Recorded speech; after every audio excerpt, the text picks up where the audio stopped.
Hey guys, what is going on? GMXB1, and it is a beautiful morning here in Manchester. I've got my United shirt on today because Ryan Giggs takes his first, is in charge for his first game as United manager since the sacking of David Moyes.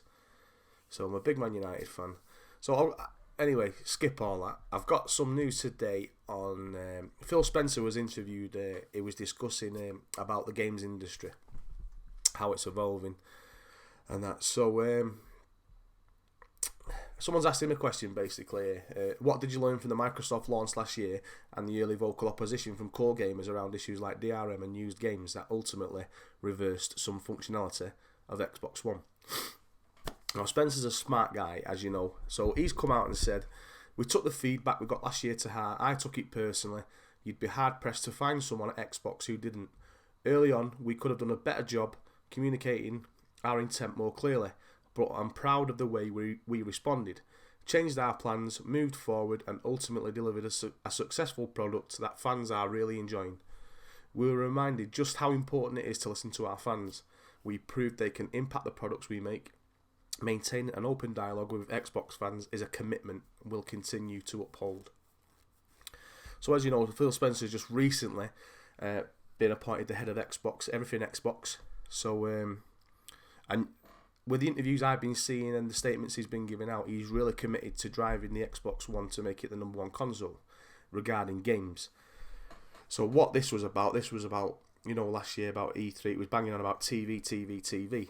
Now, what he's basically saying is, if he was in charge, he wouldn't have put that much in. Even though the box is built around an entertainment system, he would have pushed more like, the game's functionality on the Xbox One.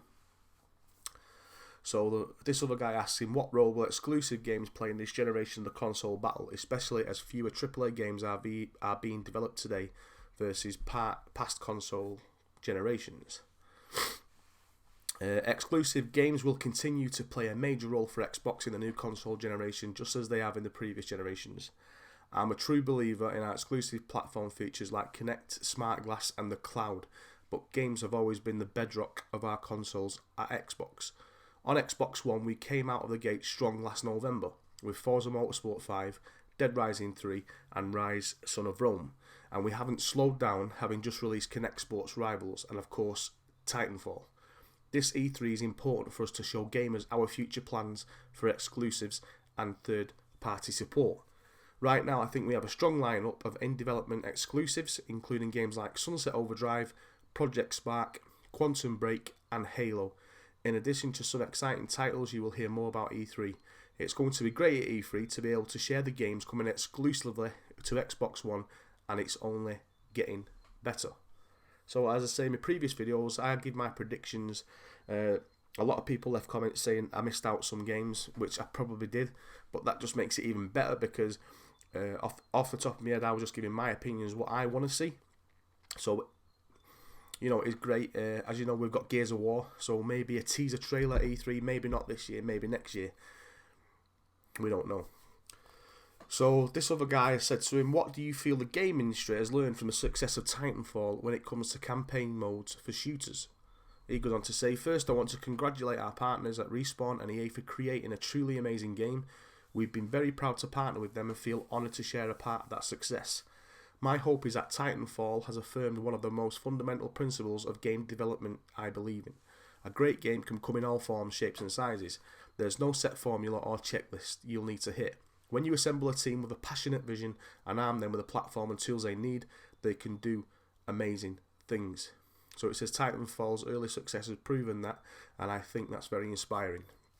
So, what are the challenges for the console business today as mobile devices become more powerful so quickly and other companies like Valve, Amazon, EA and Nvidia enter the game space? The competition for how people spend their free time is as old as the games industry itself, but there are certainly more people playing games than ever before. On numerous devices with a seemingly unending pipeline of content, I see the success studios are having with games on all the time at these different platforms as a great opportunity to learn. Games like Minecraft and World of Tanks found their success off console, and we've learned a lot of platform on what it means to create a place where the games can be successful on the TV. There is more opportunity here as you can see more and hit franchise growing and that don't come to AAA consoles, but I think could. So what is Microsoft doing to attract more indie developers to the Xbox platform? So he goes on to say, we launched ID at Xbox to help developers of all sizes self-publish games on Xbox One, and we've been thrilled at the response to date. As we've received interest from thousands of developers to join the program, shipping dev kits to more than 250 creators.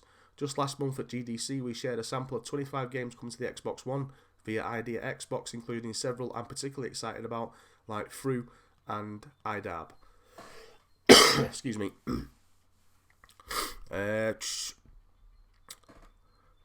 What roles do you see in the game playing in the games business today? And he goes on to say, I love all kinds of games, independent games, blockbuster franchises, new IP. A good game is a good game, and we want as many as possible on our platforms.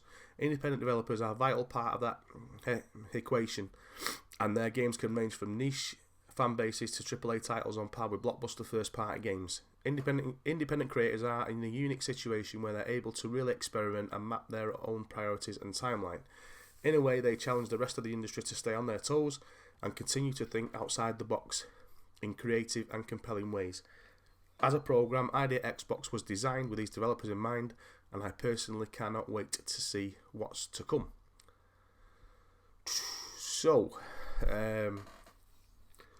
what are the challenges of creating compelling second screen experiences for Xbox games? For me, the question is always, how do you create something on a second screen that's truly a companion experience that enhances the game without it being a distraction? Dead Rising 3 was a great example where Capcom turned your smart glass device into your character's phone, so it meshed seamlessly in the world of Los Perdidos. It wasn't a requirement, but it was a helpful tool. Other games use smart glass less for gameplay and more for menu navigation, and that works well too. It all just depends on what's right for that particular game, and my hope is that other developers will see the kind of thinking teams like Capcom have put into their use of smart glass will continue to see the functionality expand.